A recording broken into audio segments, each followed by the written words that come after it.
At just 17, a young dreamer was thrown into a pit by his own brothers, not knowing that betrayal was only the beginning of a journey that would reshape nations.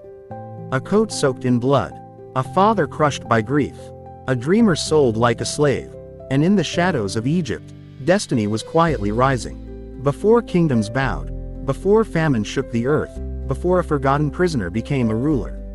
There was Joseph, son of Jacob, favored beyond measure, hated beyond words. Born into the family line of Abraham, Joseph grew under the weight of promise and prophecy.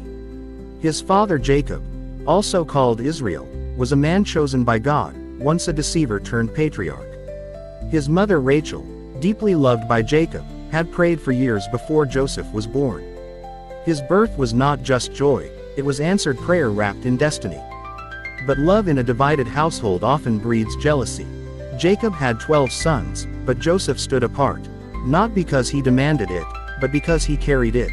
A gift changed everything. A richly colored coat, given by Jacob, became the visible symbol of invisible favor. And with it, a fracture began inside a family that would soon tear itself apart. His brothers, Reuben, Simeon, Levi, Judah, Dan, Naphtali, Gad, Asher, Issachar, Zebulun, and Benjamin, watched Joseph with burning envy. And Joseph, he dreamed. Dreams of harvests bowing, dreams of stars kneeling, dreams that sounded like prophecy, but felt like arrogance to his brothers. One day, Jacob sent Joseph to check on his brothers in the fields. They saw him coming from far away, and in that moment, hatred made a decision. The coat was stripped, the boy was thrown into a dry pit, and silence replaced mercy. Reuben tried to save him, but it was too late. Judah proposed a trade instead, profit over murder. Joseph was sold for 20 pieces of silver to Midianite traders heading to Egypt. And just like that, a son became a slave. His brothers dipped the coat in animal blood and brought it to Jacob. The father screamed. Grief tore through the tent of Israel.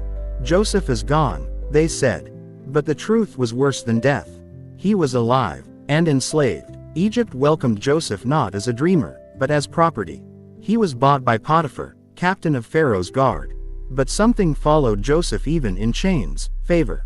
Everything he touched prospered. Potiphar noticed. This man carries the presence of God, he said. Joseph rose from servant to overseer. But temptation waited in silence. Potiphar's wife saw him not as a servant, but as desire. She tried to seduce him, day after day, until one moment changed everything. Joseph refused, and ran. But false accusation is faster than truth. He was imprisoned for a crime he didn't commit. Chains again, darkness again. But Joseph did not break.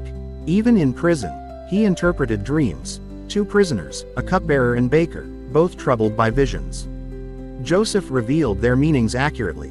One restored, one executed. Then silence again. The cupbearer forgot him. 2 more years passed, forgotten by men, but not by God. Pharaoh, king of Egypt, began to dream. 7 fat cows swallowed by 7 thin ones. 7 healthy stalks consumed by withered ones.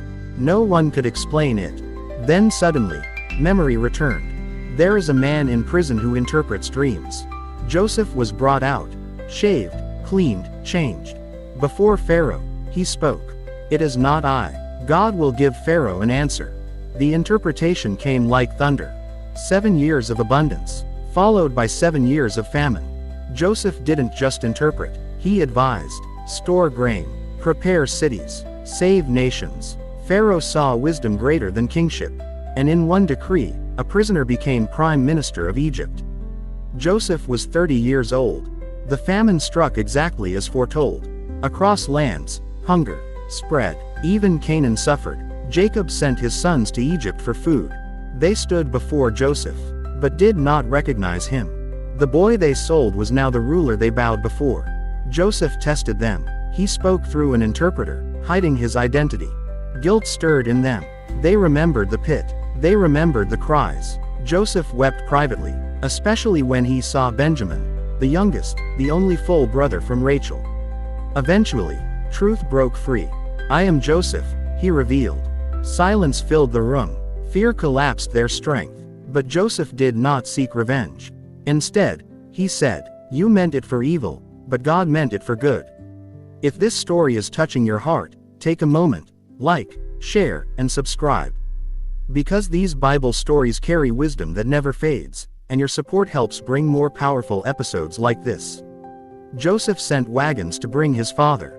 Jacob, now old and weary, could hardly believe it. "My son Joseph is alive." When father and son finally met in Egypt, tears broke decades of pain. Israel. Jacob blessed Joseph and his sons, Ephraim and Manasseh. The promise carried forward. A family once broken was now preserved. Joseph ruled Egypt with wisdom. He saved nations from famine. He forgave those who betrayed him. He carried responsibility without pride. Even in power, he remained humble. Years passed. Jacob died in Egypt but was buried in Canaan, in the family tomb of Abraham and Isaac. Joseph ensured his father's final wish was honored. Joseph lived to see generations. He told his brothers something powerful before his death. "God will surely visit you and bring you out of this land." And he made them swear, "Carry my bones to the promised land." Joseph died in Egypt at 110 years old, not in a palace of pride, but in faith. He was embalmed and placed in a coffin in Egypt. But his story did not end there.